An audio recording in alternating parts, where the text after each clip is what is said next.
This episode has been brought to you by JustNForm.com. If you're tired of being censored, tired of having your data stolen and sold, go to JustNForm.com, a social media site where all voices are welcome. The mainstream media has recently been fawning over the idea of a Kamala Harris presidential bid, and that's because she hinted that she was going to announce on one of the late night television shows.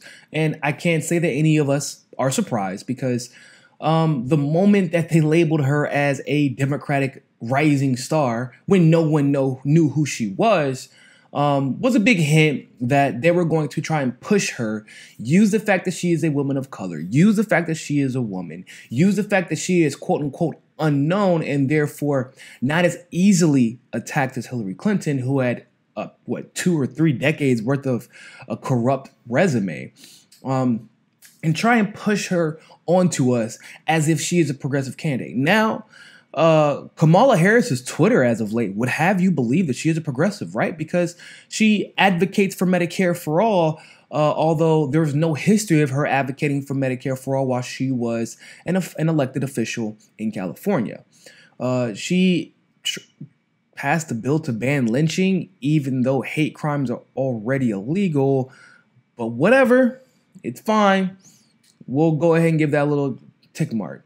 But many people are curious, where exactly did Kamala Harris come from? And why do you get this sinking feeling that you can't trust her? Well, over the next year or so, we're going to be covering a lot of the things that Kamala Harris did. I did a video, it's about 20 minutes, but it's well worth the watch, that does a summation of everything that Kamala Harris has done. But over the next year, we're going to break down just how messed up Kamala Harris is and why we need to make sure that when it comes to that Super Tuesday, when the California primary hits, we can get her eliminated by telling Californians the truth. And if she can't win her state in California, there is no way that she is going to be able to go forward with anybody believing that she has the gravitas to beat Donald Trump. So, for those of you who don't know, Danny Larson was an innocent man. He was convicted in 1998, and that's when he was sent to prison. Kamala Harris tried to keep him in jail.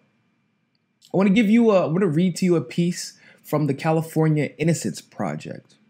Danny Larson was released from prison in 2013. Wonder who was in charge around that time. After a lengthy battle with the state and the federal courts, the Ninth Circuit of Appeals denied the Attorney General's appeal. Wonder who was the Attorney General at the time. Let's continue.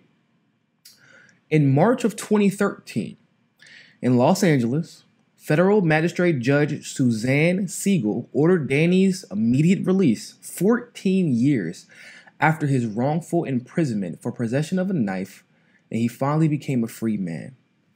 Oh, but wait until you hear the details of this case of the innocent man that Kamala Harris wanted to keep in jail.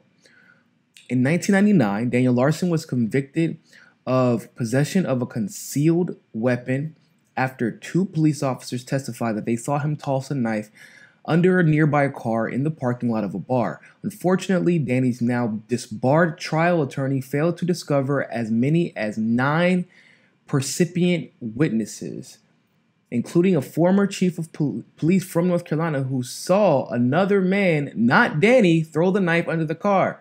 Yeah, I'm glad that attorney was disbarred. Danny's trial attorney did not call a single witness.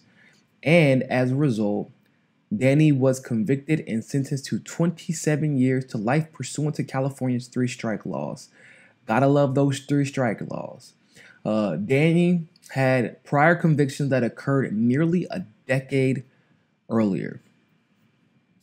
During our post-conviction investigation, we gathered statements from many of these witnesses and presented the evidence to the California courts, who summarily denied each petition. Then we went to a federal court, and 11 years after his conviction, a federal district court took the case seriously, held an extensive hearing, reversed the conviction and ordered him to be released. The court found out that Danny was innocent. The police officers who testified at his trial were not credible, and his trial attorney was constitutionally ineffective for failing to call witnesses on Danny's behalf.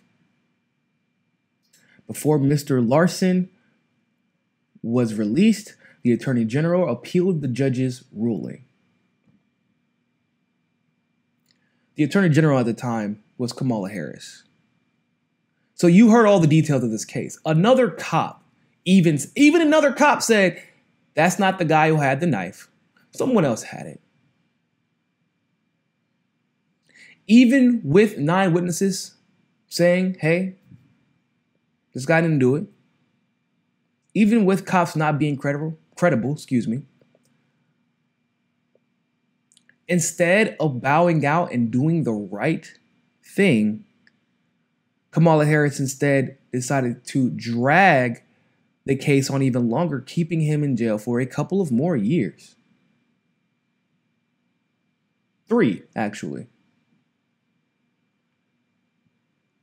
The Attorney General's main argument was that even if Danny was innocent, his conviction should not be reversed because he waited too long to file his petition. Mind you, they had been filing petition after petition after petition after petition after petition. They kept getting denied. But that's the excuse you're going to have for keeping an innocent man in jail? We're ruining lives over the date and signature on a petition? And this is the woman you want to run the free world, people. Think about that. She's willing to end lives over minute details. In other words, which this article does a great job of surmising, in other words, an innocent man should spend his life in prison due to a legal technicality, despite the fact that we know he is innocent. Almost 3 years after his exoneration, the Ninth Circuit Court of Appeals finally decided to release Danny. Although the status of his exoneration will remain in limbo, pending the Attorney General's almost certain appeal to the United States Supreme Court, Danny and the California Innocence Project are celebrating. That is your Kamala Harris. That is your presidential candidate. It's interesting to me how the mainstream can take a statement from Tulsi Gabbard, for example, from when she was 21 years old, that she made about the LGBTQ community that she has long since reconciled for and long past changed her views. She was 21 years old and her father's child, and her father was conservative. But they can take that statement, blast it and blow it up saying her candidacy is already over, which isn't true. Not even close. Trust me when I say she prepared for this. But Kamala Harris kept an innocent man in jail amongst a plethora of other things. And yet, they don't seem to think her candidacy is over. They don't seem to think this information will get out. But I'm betting that a lot of you are going to watch this video. And a lot of you are going to share this video. And I'm hoping that you will. Because the truth of the matter is, Kamala Harris is a cop. Kamala Harris is a chameleon. Kamala Harris is not on your side. Kamala Harris is going to pretend to be black. What I mean by that is she's going to pretend to empathize with the American black experience that she actually, for the most part, didn't get a chance to experience or internalize until she was in college when she went to Howard University.